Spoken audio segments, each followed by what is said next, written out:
మన నడకలో నాట్యం ఉంది. చూడగలిగిన కళ్ళుంటే ప్రకృతి అంతా నాట్యమయం అనమాట. ప్రకృతి శివమయం. నాట్యం గురించి చాలా చక్కగా వర్ణించారు సార్. ధన్యవాదాలు. Thank you so much. Ongole నుంచి వచ్చినటువంటి రేష్మ మరియు సుష్మిత ఇద్దరు కూడా వేదిక రండి మా.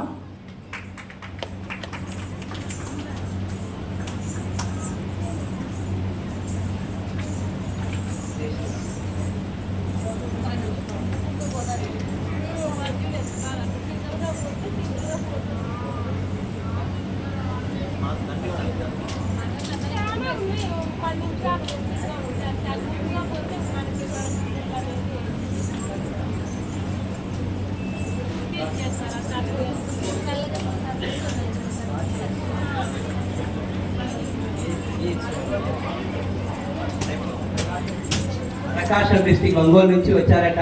అదే మనసులో ఆడాలా, నాట్యం చేయాలా, కాశీలో ఆడాలని ఒక పవిత్రమైన ఉద్దేశం ఉంటే ఎక్కడ రోడ్డు మనకు అడ్డం రాదు, దూరం అసలు అడ్డం రాదు.